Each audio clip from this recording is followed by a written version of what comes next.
for the invitation and for the opportunity to speak. So this is joint work with Antonio Lay. In fact, this is, I guess, also a joint talking template. That's how the organizers put it, like sort of. So yeah, so this is, I'm going to report on like these two preprints, like that's basically that, and they're on archive, and these are the links for that. And here's the setup. This is the first part. So I'm going to start with G, Caspil ligand form of wave K of gamma 0, of level gamma 0 n, and K is an even integer, of course. And just for simplicity, I'm going to assume that the Hecke field of G is just Q, so that I don't have to bother with coefficient rings or anything. This has no really importance. As I'm saying, this is just for notational simplicity. Also for notational simplicity, I'm going to assume that P is greater than K. And if K is 2, I'm going to assume that P is even greater than 5. Okay, so I'm going to basically assume that it's greater than the minimum of 5. Whatever is larger. And this is also for P local reasons, at least the part that I'm assuming that P is greater than K. This is totally only for P local reasons. And we can actually remove this hypothesis considerably. But you know, there are just multiple ways of stating these conditions, so this is just the simplest. I'm sticking to this. And WG is going to be Deline's representation attached to G. So this comes equipped with this GQ action. And this is its central critical twist, WGK over 2. So it's the central critical twist of Deline's representation. So I'll twist this even further. So this is not yet the object of interest for us. And K is an imaginary quadratic field that I'm going to actually work over eventually. So we're going to be interested in like the base change of G to K quadratic field, in which the prime P splits.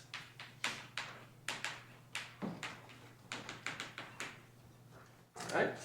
And chi is going to be a P distinguished ring class character of K, which basically means that, so this is a ring class character of K, which is P distinguished in the sense that chi of P is different from chi of P complex conjugate. So this is one technical assumption that we need to assume because we're going to be working with these valence and Flack classes, and somehow deforming them without this condition is impossible. So this is one technical condition we cannot really get around of, and this is actually one difference also with Francesco, that like he doesn't have this character. He didn't have this character in his talk. He didn't twist with these. All right, and in fact, I can just tell you what well, I have a bunch of assumptions on this chi. So this is P distinguished. I'm assuming that the conductor of chi is F, this fancy F, and F is prime to P. And not only that, also P doesn't divide. So we start with such a chi, and P doesn't divide the degree of the ray class field extension modulo F. Or over K, it's the same thing since P is not 2. So given all this, the main object of interest I can now introduce is this scalar representation T, which is the twist of the central critical twist by inverse of this character. Okay, we'll be studying this. So, I mean, since I'm looking at the ray class character, I mean, you know, sort of like the associated L function is still going to have a central critical value, and that's going to be sort of important for us. Important meaning actually, we don't really care actually. We can look at like all other central points, and we can just basically work out like, you know, the main conjectures for those. But, you know, I want to particularly talk about like this sort of like, you know, the central critical point today that this object is going to have. All right, and D infinity is going to be the anticyclotomic ZP extension. I hit it over Q, extension of K, and gamma is going to be, well, the colloquium of this, so it's isomorphic to ZP, and lambda is going to be the, so again, actually, there's one further convention that I don't want to introduce any coefficient ring, so I'm going to assume that chi takes values as ZP cross. All right, again, you know, it's just one. I don't want to keep track of all different letters that I introduce as coefficients. So that's basically the reason. So there's no harm, and actually in the preference there's no such assumption, of course. And lambda is the completed group ring. Okay, so this is my Iwasawa that I'm going to work with. Okay, actually, it looks like I'm going to fill up all this board with notation. So it's pretty awful, I apologize for that. And given this lambda, actually we can consider the bold T, like the anticyclotomic deformation of this T, which I'll tell you what this iota is. Well, so basically, like, this has diagonal gk, action gk being the absolute logarithm of k. So we allow gk act diagonally here, and also the action on lambda iota here. This iota stands for basically, like, we have this canonical projection to gamma, and iota is basically the map that sends gamma to gamma inverse. So this involution on lambda that's induced on the group like elements in this form into lambda. So basically, this is how you act on lambda, and this is really just like to make things lambda covariant. This is just one technical detail. Since I'm going to be avoiding lots of technical details, I might as well just provide a few. Like, so this is just going to like make things lambda covariant in the long run. So this is a very minor point also. So this is the formulas that we're interested in. So this is good enough actually for our purposes when P doesn't divide AP. So I didn't make any assumptions about ordinarity yet, and I won't. When P doesn't divide AP, so this is good enough. I don't need to actually, I could just start with the notation here, but unfortunately we're going to be dealing with also in case P divides AP. So we're going to work also on in a non-ordinary setting. So in that case, we're going to consider this ring of distributions of parameters, well, which depends on the viewpoint, I guess. You can also think of them as like, this, like the Berthelot generic fiber of the formal spectrum of lambda. And in fact, like, sort of, I should probably take this approach because I'll be basically choosing the Horn definite, like, that covers this generic fiber. Like, that's basically what I'm going to do. So basically, what is this object? Let me just write down. So what you do is you attach, you just enlarge your ring lambda by adding, so m is the maximum ideal of lambda, you add this m to the n over p to it, and then, so this is basically living inside the ring lambda 1 over p, but this is much smaller, of course, but anyway. So then you periodically complete this, or emerically complete this, that's the same thing. Then you invert p, and it has to inverse limit. So these objects, ANs, actually, you should just probably think of them as functions on the unit disk of reduced p to the minus 1, well, p to the minus 1 over n, yes. Okay, so this is my AN, and we can actually also now think about the nullification of t dagger. So this is going to be just, t over lambda of h gamma. Like, so it's just basically base change to this. So, and also, I'm going to sometimes think about only, well, maybe I'm just going to skip this for now. And also, like, I'm going to fix n from now on. Whenever I need to deal with this object in the P non-ordinary case, I'm going to fix n, and I'm going to set A to be AN. So this is going to be a strictly finite algebra that basically we're going to interpolate like sort of local conditions like over this instead of the entire like Iwasawa algebra. So this is going to be basically the use of this object. And all right. So these are again like so these two are only relevant when P divides AP, and like only when we desire to sort of like interpolate the block-Kato conditions along this anticyclotomic tower. Okay. So that's basically we need to somehow like you cannot work over lambda unfortunately. All right. So further notations. So what are these Selmer groups that I was talking about?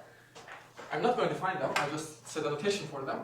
So first of all, they're going to be like defined as like defined in terms of a certain Selmer complex. So this is going to be the Selmer complex of Pothurst and Nekovar, I guess. Well, in this level of general, it's due to Pothurst, I guess. Well, in fact, you need to slightly still modify even his constructions. So this is the Pothurst Nekovar Selmer complex.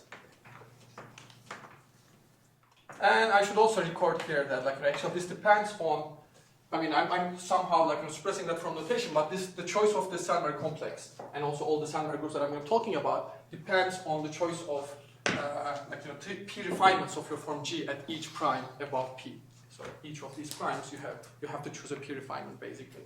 So this object depends on that. When we fix this once and for all, it's going to make an occurrence soon. Okay, when you see it, don't be surprised. Okay, it's going to come into the picture at some point. But basically, this is the object of interest for us. And just for notational simplicity, consistency with the preference, I'm going to call X dagger AC. So this is going to be the degree 2 cohomology of this. So this is going to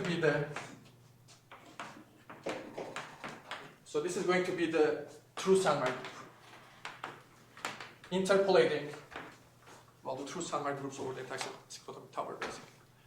All right, so this is the notation for that. The definitions of these are just too involved. Like, I don't think I can give them, but So this is the Pottars-Neckar-Sandberg complex. That should make it explicit enough. And this is degree 2 cohomology. Huh? The superscript there. It's 2, yes. It's not 1. You mean it's the second cohomology? It's the second cohomology of this complex, yes. Not the first. H2? No. Say it again? Pontryagin dual of H2? No, well, I mean, this is really H2, which is the Pontryagin dual of H. I mean, what you're thinking of, Right. This is the Pontryagin dual of this, there's this duality which we can relate, to the. So can you say a little more about why this is true? Why this is the true Sandberg group? Yeah. Well, I guess this is theorem of Pottars, which he basically proves that these interpolate the. That's why I call this true. These are the Sandberg groups which interpolate the Bloch-Sandberg Sandberg groups over A, basically. Okay, that's basically what they are. Why I call them true. Yeah. Okay, they interpolate the correct objects. Yeah. As opposed to this plus minus ones, which they're going to also make an appearance. So I'm not going to call them true Sandberg groups. I'm going to call them signed Sandberg groups. All right. They're also going to appear. All right. And so the reason why actually I'm working with A instead of H gamma itself, why I actually have to somehow fix this strict affinoid algebra is completely for technical reasons. If basically we had this nice, phi, nice, meaning complete phi gamma module theory, in 2 variables, then actually I could just work with H gamma and somehow, of course we can construct these still, but now what we would not be able to construct is these height pairings. But they do exist over A. So this is Benoit, I guess. So maybe I can just write down what they are. Oh, so this is, yes. So the notation, you're still calling it R gamma, but usually, it's a little confusing because it would be like the second term in the complex a lot of it. Oh, yes, I meant the yes. I definitely meant the cohomology. Thank you very much. Yeah. Yes. But that will, yes. Well, this is the punishment. This requires another letter now, H2. Thank you for the warning though. It's absolutely that. And all these are H1s. Great. So let's see how many times I'm going to make this mistake now. Great. Thank you very much. And so basically, I have this T dagger, or actually its restriction to A, TA, if you're going to call it that. So I have the Sandberg group over this, this is the Sandberg group. This is basically the cohomology in degree 1 of this complex. And this basically comes equipped with this height pairing, the cyclotomic height pairing, which corresponds to the cyclotomic deformation of this representation. Okay? You can even, this is the anticyclotomic deformation of T, and you can even consider one further direction in the, you can consider one further direction afforded by the cyclotomic families basically, and this is going to give you the cyclotomic height pairing into A. So this is the Benoit's cyclotomic aedic height pairing. And once we have this, we can define a regulator. So the regulator, the aedic regulator, is going to be the characteristic ideal of the image of this cyclotomic height pairing. So I'm actually ready to state something finally. So this is the end of notation. So now the second part is the main conjectures and the main results.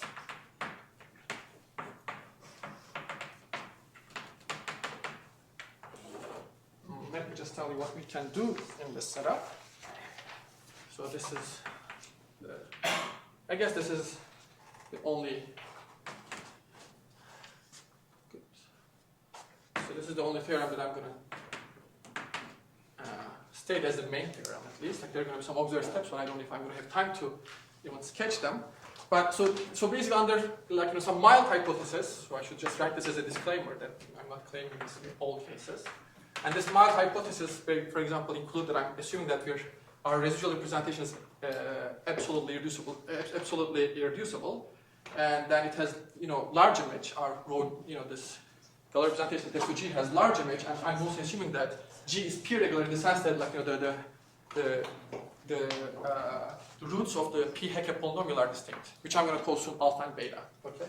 So under these are some. We need probably some more, but they are not so bad. So we have the following results. So the first result pertains to the definite case. So definite meaning when the sign of the functional equation of f over k is plus. Okay? So in this case, we would expect that, like, you know, somehow the Selmer groups as you climb up the anticyclotomic should remain finite, and, like, you know, as a consequence, you would expect your Selmer group, like this interpolated Selmer group, to be torsion, and this is sort of like, you know, a result in that direction. This analytic Selmer group that interpolates like the Locato Selmer groups along the anticyclotonic tower divides up to some error the Balance and Flach pedicle function. So I'll tell you what this is. So this is what basically Loeffler-Zerbes calls the geometric pedicle function. And basically, if we had the explicit reciprocal laws for the Balance and Flach elements available, one could actually check that this agrees with the pedicle function of Loeffler that Francesco talked about yesterday. Okay? So this is really like, you know, I mean, it's restriction to anticyclotomic line, of course, in this case. All right? So this is basically, I mean, this is not so far from being a true pedicle function. Okay? We just need to have this explicit reciprocal laws. And also you can check that in that case, like in the definite case, that this is not identically zero, again relying on this explicit reciprocal laws and like some non-generic results for which I would need further mild hypothesis. But in that case, this would be non-zero, which would mean that this is torsion and etc. Okay? So this is the first bit. And the second bit concerns the indefinite case. So maybe actually I'm gonna write this here. Sorry, I missed this. So this ERR is some error? It's some error which, it depends only on the weight K. And you know it's... You know precisely what it is, yes. And as I said, it only depends on the weight of your form G, okay? So it's quite explicit and precise. So. But it is there. So for that matter, like, you know, yeah, it would be kind of an annoyance, like in full generality, at least to make this sharp, somehow we need to, you know, that would be totally Could it be zero? Which one? Yeah. Zero mean, no, it's not zero. It's yeah, thank you. That would be also disastrous, yes. Yeah, thank you, yeah. Yes. But that's easy to verify at least. What does it depend on? Only the weight of G. Yes. And So weight G. weight of G, only K, only little K, yes. Only little K, yes. And the indefinite case, meaning when the sign is, so this is kind of more complicated in the sense that we won't have this torsion modulus in this case. I'll tell you why.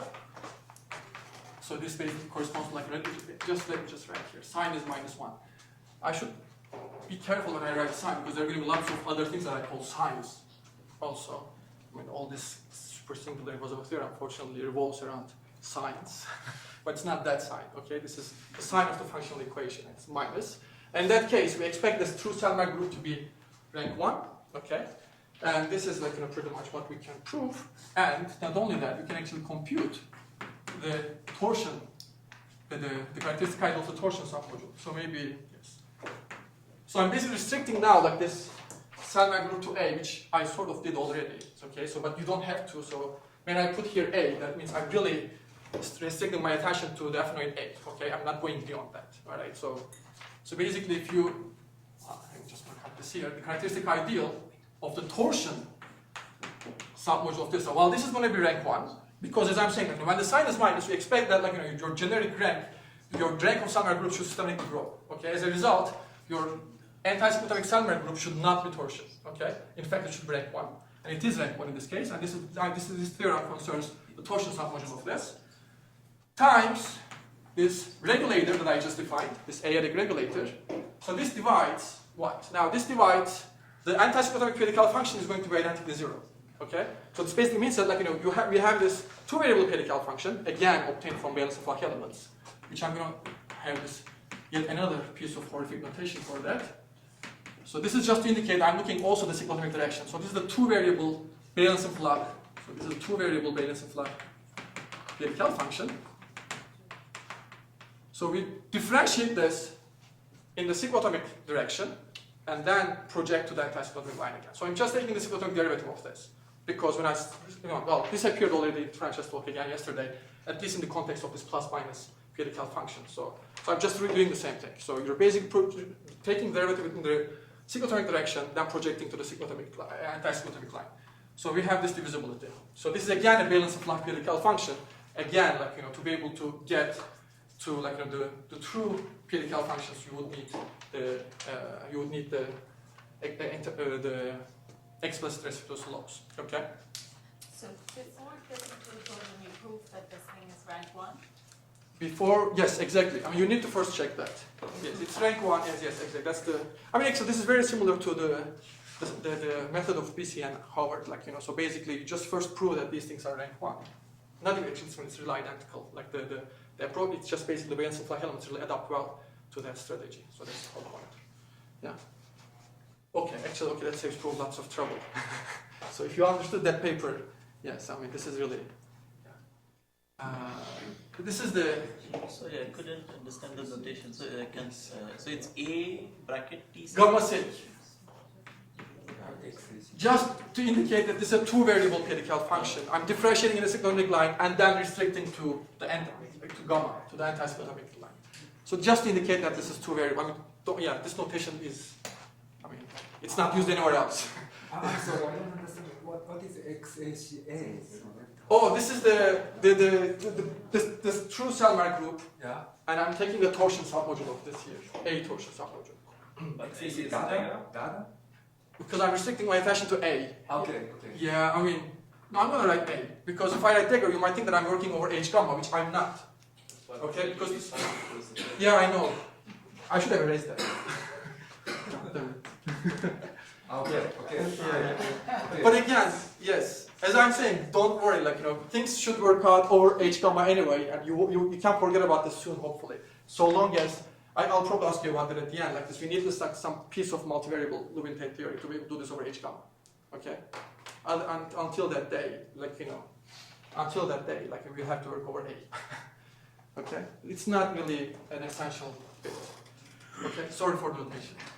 I hope it's so. This is the Selmer group that interpolates my blockade Selmer groups over A, and I need to work over A just to be able to talk about this A-adic regulator. So I don't have this H gamma adic regulator, unfortunately. That's the thing. you keep referring to the supersingular case, but there is no supersingular. But why do you see the analogy with the supersingular case here? This is super. I mean, yeah, so I don't need. So all these things. Okay, I'm coming to that. So this is the third part. What happens when P doesn't divide AP? Just work over lambda. Ignore A and lambda, and these statements hold true as they are. In fact, in that case, you can prove that these things are equality up to powers of P. Okay, so in this case, all statements hold true, of course. I mean, I'm not saying that these don't work, in that case, but even better, over lambda, these work over lambda. And in fact, you have equalities in both statements, equalities up to powers of P. And some technical hypotheses, unfortunately, again, of course. All right? For example, I can check that. Let me just tell you what it looks like. So the characteristic ideal of the...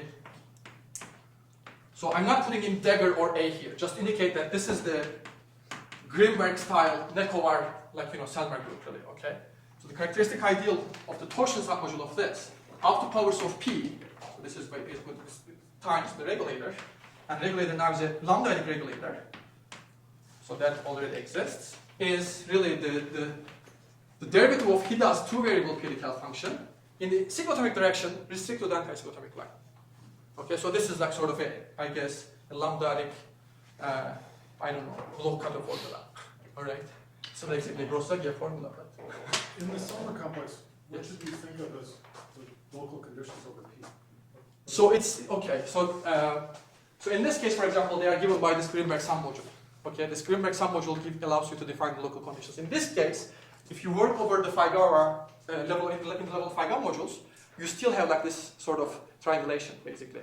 And then you still have this choice of, depending on the P stabilization, you have this choice of submodule also there in the level of Figaro modules. So that's So you have basically different choices. you have different choices, yes, and they depend on the P refinements, meaning they depend on the choice of a root of this P Hecke polynomial. Yes, so you have choices. So yes, and you're going to have many main conjectures actually. So I'm just fixing one, and and I'm just working with it, and I'm suppressing the from notation since it's already horrible, I suppose. So this error term is just a number. It's not a number, it's an element of, no, I mean, this is an element of A, in this case, which we can't really write. Here, no error term. There's no, there's only error term in this symbol, that this means like up to powers of P. Yes. So, again, here, basically what you're using, of course, for the opposite divisibility is like Chin-1's result, in indefinite case. In definite case, we'll use Skinner-Irwin, of course. So this is that. Okay, so this is the main theorem. And in fact, I should just, I should also say that actually the methods employed here could be used to treat a bunch of other scenarios, among which, for example, this gives like a direct access to two-variable main conjecture in any of these settings. This is already actually part of the work we've written up. And then this would allow us to treat, for example, Rankin-Zellberg convolutions. So I'm just going to write like this: the cyclotomic deformations of Rankin-Zellberg convolutions where F is non-ordinary. So this is pretty much also included in our preprint, okay? And this also allows us to treat even actually further.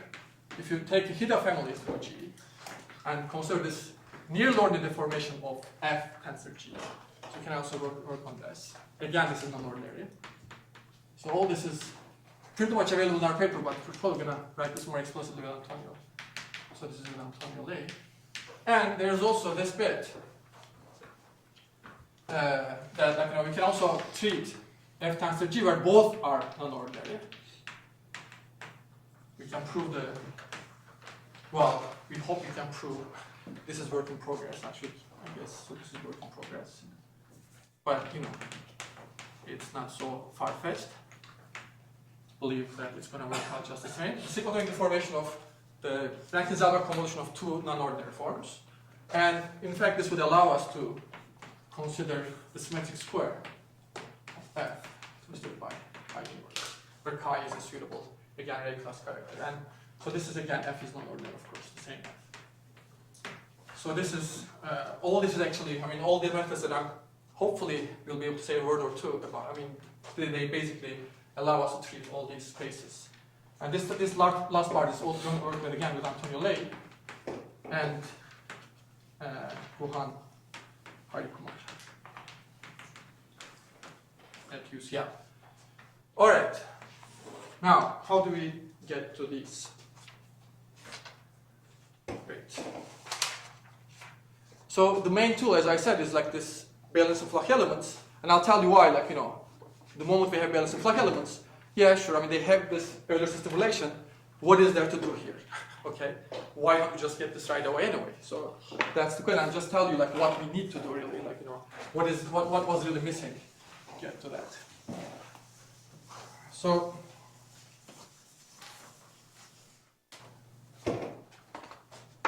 the third part is the doubly signed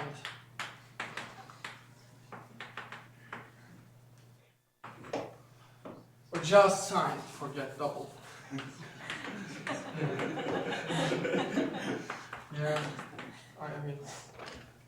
double means more questions. Signed Bailenson Flach elements, and none of the kind that were encouraged. And column maps, and etc. And Selmer groups. Well, Selmer groups will have to be double signed. There's no escaping that. But anyway, so this is the topic that I'm going to talk about. And this sign is definitely different from this sign. And I'll now try to talk about this. So basically, I have alpha and beta, which are the roots of this Hecke polynomial at P. So these are the roots. And I'm assuming that they are distinct. This was the P-distinguished assumption, which I never wrote on the board, but this is always one of our running assumptions. And we're gonna pick one of them, for each choices. And in fact, maybe I should just say again for the P ordinary people that in that case, you just choose the unit root and just go work with it. And you have an integral theory, and that's actually part of our first preprint. That's basically you're done there. You have nice integral elements. All you need to do is just keep track of the explicit risk flows in a visible manner to be able to prove these statements. Okay. So the real difficulty I mean, if there's any, starts when, like, none of them are p units. So that's basically what I'm going to talk about now. So in this case, we have two stabilizations of G, okay, G alpha and G beta attached to these two roots, and we have two valence and flux elements. Indexed by eta, I'm going to tell you what this is. BF, beta, eta. So these live in the Iwasawa cohomology of over K, eta. So still didn't tell you what eta is. T tensor with H gamma. So these are not integral elements. I have this H gamma. P is inverted, as you see. So that's like already telling you that we might have some troubles. And eta is basically running through some square-free, like, moduli. So these are square-free products of primes. Okay, which actually, in some form, they made an appearance in Popescu's talk yesterday. Like, he had this product of L1 of K. Like, it's basically, so these are going to play the role of. I mean, these primes are going to. We're going to just choose them among these Kolmogin primes, for example. But anyway, so we have these classes for nice eta, and yes, so and both of the families. So I have two families. So that's the thing, and families are indexed by eta, and both families satisfy this Euler system distribution relation, but we don't have an Euler system per se because these are not integral. Okay, so how do I get integral elements and sort of run the Euler system machine? So that's the thing, and this is the first thing that this is the first step in our argument. So it's H1 tensor with H gamma. H gamma, sorry. Yeah. So let me just write here T dagger. I try not to do this, just to emphasize that, yeah. So this is that. And this is, maybe I should say that this is, basically what we proved, but basically, when eta is 1 in the base level, this was already done by Florian Sprang, which is, I guess, he's going to tell us, and also by Chinwan, okay, even before that, I guess. So, but this was when eta is 1, and definitely that's basically when we why don't we do this uniformly in eta and just obtain a further system? So this is really just that. So this theorem really owes a lot to, of course, they too. Okay. So the theorem goes as follows. Well, basically there exists. So basically you can sort of. So once I state this, I guess now the P super singular people are going to basically realize what's going on. We're going to factor these elements as we factor this Coleman maps. The P in P super singular setting, we factor the parallel maps into two Coleman maps, like these bounded maps. Okay, so that's what we can do with these classes in a very similar manner. So there exists the valence and flux hash. So I'm assuming now. So I'm assuming throughout. As I said, P doesn't divide AP is easy. So I'm assuming P divides AP, but I'm not assuming that AP is 0. Okay? So that's why my signs are going to look funny. They're not going to be plus or minus, but hash and sharp. And if you have any questions, why? Here's the person to ask. I don't know why signs would be called hash and sharp, but yeah. Which live. Huh? This is actually sharp and flat. Oh yes, very good. So I knew that I was yes. This is true. Yeah, exactly. I knew that if I use hash, I'm gonna make this mistake. Yes, sharp and flat. Yes, thank you very much. It doesn't matter. Two funny signs. Sometimes I'll call them even plus and minus just to pretend that that's what they are, but they are not. Because that only works when AP is 0. Okay, so this is just to distinguish between that and unfortunately, there are lots of parallel theories running here. Okay, so I need to to be able to distinguish between them. I need to use this horrible notation. When AP is 0, this really is plus and minus, and that you saw already yesterday in Francesca's talk. Okay, so this is the more general version of this, to an extent at least. So the good thing is that we have these classes as eta varies without denominators, such that we can basically factor these classes in an explicit manner into these bounded classes, which basically tells me that, well, whatever distribution relation these satisfy, these will satisfy those also. So we're good. So we have like an honest Euler system. So where n here is some logarithmic matrix, which I hope Florian will say something about. But let me just say, I'll cheat and I'll tell you what it looks like when AP is 0, which I was trying not to do it, and K is 2. So this is actually here. Sorry, this is really. But I mean, beyond that, come on. I mean, you ran out of time. You should know better than me. There's no way I'm gonna say this. Sorry, in general. So this is gonna be log minus, and then minus log plus, log plus. So that's basically what it looks like, pretty much. All right. So this is the logarithmic matrix, which I mean, I guess since Pollack introduces sign critical functions. So this is basically this is the object that really gets into its construction. So this is somewhat. I mean, this is a generalization of this basically when AP is non-zero. Okay. And this doesn't work if P doesn't divide AP. This. Well, I mean, so you don't need to worry about that. Yes. And also P critical case. If you're asking about the critical slope case, no, it doesn't. As far as I understand, it doesn't. Right? It shouldn't. I mean, yes. So yes, there's no yes. Very good question. I mean, if you want to do this for the critical slope thing, yes, you're in trouble. There's some sporadic results. Huh? P does not divide AP, this matrix M. Part of it can be constructed. I see. The first column converges, but the second one does not. I see. Well, Well, you can construct a matrix, but there's only one parameter pairs like that one. well. Anyway, I won't comment on that. Well,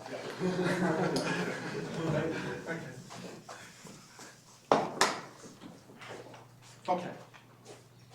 Now, I have the Euler system, so you might think, okay, that's great. What's the next problem now? Just apply this. And that's pretty much all the end of story, except that now we have this Euler system for a Galois representation T whose corank in the sense of Maser and Rubin is 2. Okay, so that basically means sort of generic rank of certain summary groups will be 2. So this is not really very, then the Kohlberg system machinery turns out not to be so convenient. Okay, that's basically the upshot. So then you would basically you would like to have, I mean, you can basically prove that certain Selmer groups are torsion, for example, using this. If you can prove that these clusters are non-trivial, and explicit reciprocity laws should be able to give us that. All right. So basically, yeah, you can prove that certain, but not the true Selmer groups are torsion or not, and you can control them. Okay. But we're just too far from the true Selmer group. So this basic story is that as it is, this is still not good enough. We need to do a finer local analysis, basically. Okay. So what we're going to do next is basically see that these actual classes do not only form an Euler system, but what we call the locally restricted Euler system. Okay. So at P, they're going to satisfy this uniformly, this nice local conditions. So that's going to help us to cut down on corank and just basically control and get to the true Selmer group in an easier way. Okay. you said both those things are corank too? Is that Corank. Yeah. Yeah. So which for those who are not familiar with the Maser-Rubin terminology, this is this is corank 2 to make things work. Of course, whatever that means, it's 2. Okay, and it's that the problem is that 2 is greater than 1, and that's not nice. Yeah. All right. So basically, how do we do that? Well, to be able to do that, we're going to introduce the signed column maps factorizing the Perrin-Riou maps. So we have, in this situation, attached to each choice of a root, alpha and beta, and each choice of a prime q above p, we have a Perrin-Riou map, eta, from the Iwasawa cohomology, k eta. So this is basically, this has, this is at levels, this admits some tame levels, okay? So this is not only over the Iwasawa tower, into H gamma. So these are the Perrin-Riou maps. Again, unbounded. And it turns out that we can factor them. H gamma, I guess I should add here eta, maybe delta eta, where delta eta is the Galois group of k eta over k. And as you see, actually, this is a semi-local cohomology anyway. So this is the correct object. So this is this is equivariant over lambda and delta eta. Okay. So we have these maps, which we can factor. So this is the second proposition, which essentially is due to, I guess, in this level of generality, Loeffler and Zerbes, except that, like, basically there's this souped up version, like, due to this addition of this eta level. So this is, I guess, like, mostly Loeffler and Zerbes plus eta, not epsilon. It's basically that. All right. I mean, so basically, like, it's just, it's really that. And the theorem is that we can factor these Penarium maps. So there exists a pair of Coleman maps. Actually, a pair of Coleman maps, because we have also choice of Q here. Call hash and flat. This time I get it back. H1 Iwasawa K K eta Q T to lambda, which basically, okay, I'm going to cheat. Which basically, so the rest of the theorem is this line.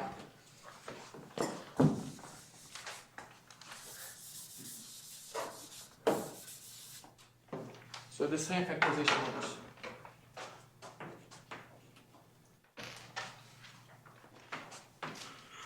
Q, if you like.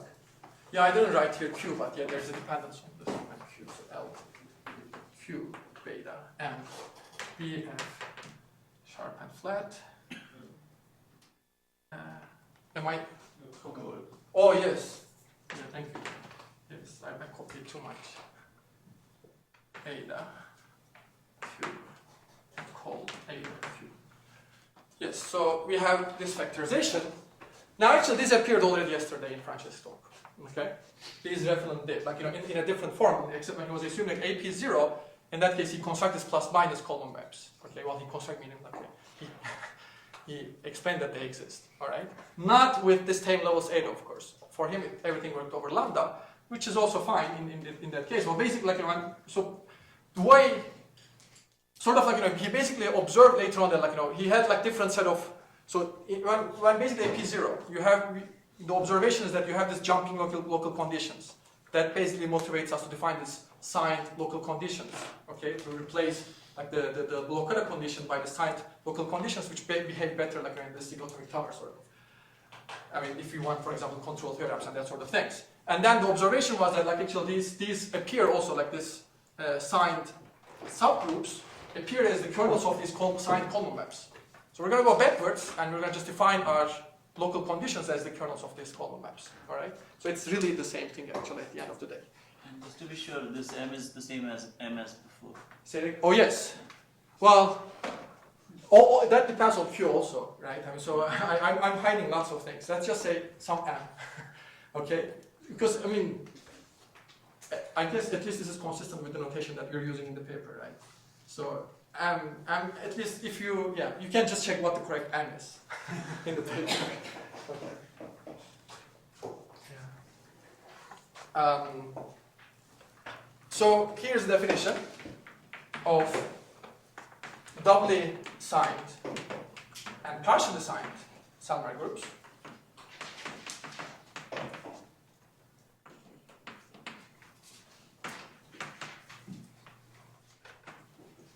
Well, they're nothing terribly fancy. Oh wow, I have 5 minutes. Very good. So I'll just tell you what's going on, and okay. So basically, here's what they are. So this is going to be for each. So you're just going to choose any sign, any choice of sign, any pair of a choice of sign.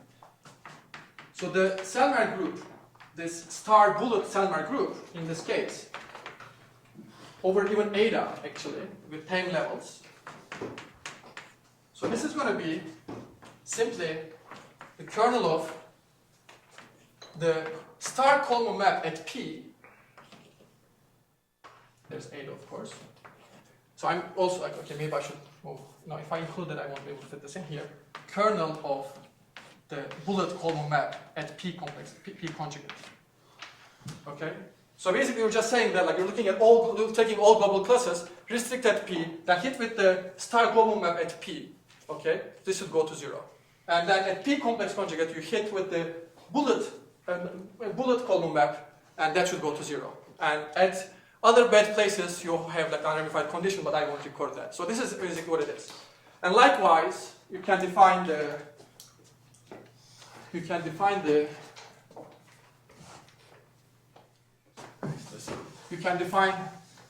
well, I guess it actually makes no. So I won't actually state it. I won't define the next object because I won't have any time to say anything about it. Yeah. But this may or may not have anything to do with true Selma groups. Right? Yes, absolutely. Absolutely, yeah. I mean, so unfortunately, the part that how do you get to the true Selma group that I spent so much time even choosing a notation for, I won't be able to draw that, like, you know, I'll give you the notes, but, you know, basically that's true. This has nothing to do with the true Selma groups, but we can get to them, okay? All right, so there's a, you know, you just use a bunch of like Potot duality. And actually, I mean, for the second part, for the indefinite case, there's like this very nice duality theorem of Greenberg and Pottharst that actually helps us to somehow relate this to some other nice Greenberg-style Sandberg group. Okay, so this is basically the upshot. But you just use lots of global duality to get to the true Sandberg groups, basically. So, anyway, so here is the statement. Sorry, actually, I have to introduce. We also have this partially signed. Partial because I just don't ask any conditions at P. So this is empty set. Don't ask any conditions at P. Ask the star local conditions at P complex conjugate, whatever star is. So this is basically what you guessed. So this is basically the kernel of the Coleman map, the star Coleman map at P complex conjugate. And don't ask anything at the prime above P. Alright, so why do we do this? Well, for the following reason, actually, we can now, as I told you, like, you know, as this is, like this Bayes like elements, like use another system, but not like, you know, I mean, basically the situation is not rigid enough to be able to, like, you know, basically use this properly. And this proposition that I'm going to state allows us to sort of get this to use. It basically determines the local positions of this Bayes element basically at P. So this is the end of story, pretty much. And this basically says that the Bayes elements, the star Bayes element, actually lives inside this locally restricted Sandberg group. And now, basically, again, for those who are familiar with the Maser-Rubin theory, the core Sandberg rank for the Sandberg structure is precisely 1. So we really obtain what we want, and you can just, you know, start playing this. You can just really run this, like, you know, this rank 1 of the system machine. Except that you need to keep track of, like, you need to keep track of what's happening locally at P at each time, at each step. But that's basically that. So then basically this basically tells you that this valence of classes form a locally restricted modular system. And that's good news. Okay? And that basically allows us, so here's basically an immediate corollary to this, which you just run the machinery, just apply Potot global duality.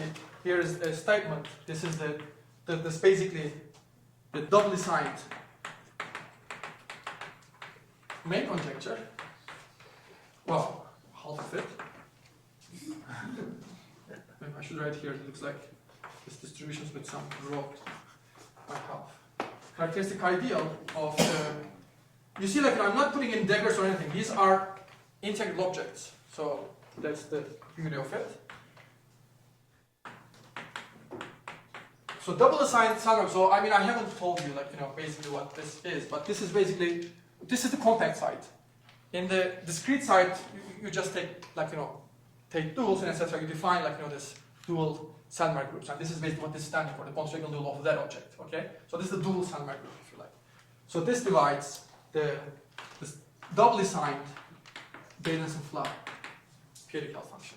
Okay, which might be trivial. Okay, so basically, I mean, but it should be, so basically so here's another statement I should, I guess, give, like, basically, if the explicit reciprocity laws are correct, and if the sign is plus in definite case, you can actually, I mean, it looks like we can check that there is a choice of a star, that this is going to be non-zero, okay?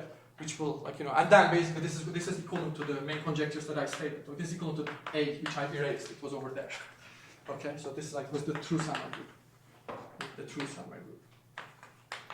And how you need to nullify, and, you know, as I'm saying, I guess I'm going to run out of time if I, yes. So this is the 1/2 double assigned main conjecture, and actually you saw a variant of this, like in Frances's talk. Instead, like in his case, he looked at actually like this diagonal choice in a sense, and he observed that like this will not be torsion in the indefinite case, okay, because this object is going to be identical to 0. I was on the anticyclotomic line. Yes, exactly.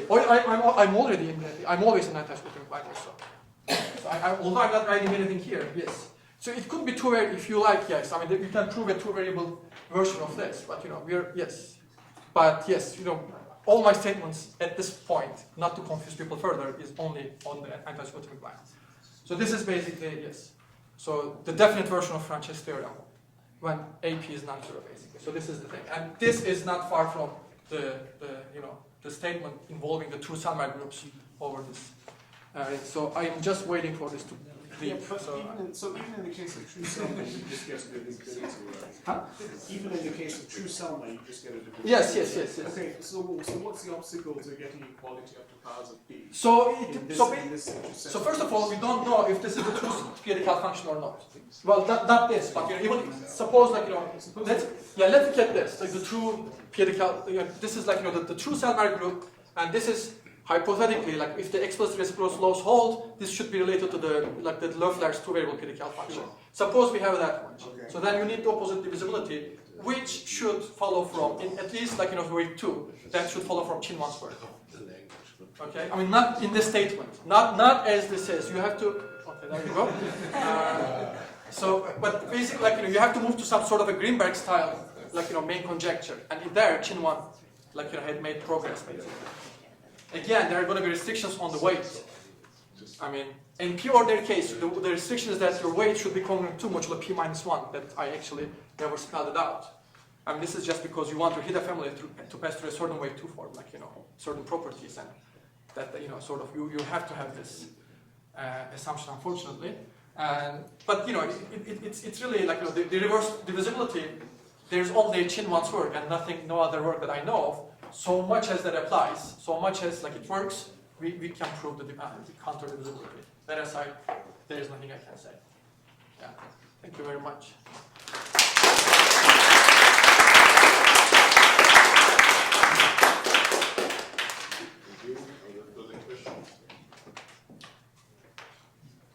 How do you check that these flat classes when you restrict the anticyclotomic line are non-trivial or radical? We're not even trying that. We would ordinarily would check this through this non-vanishing results of share actually.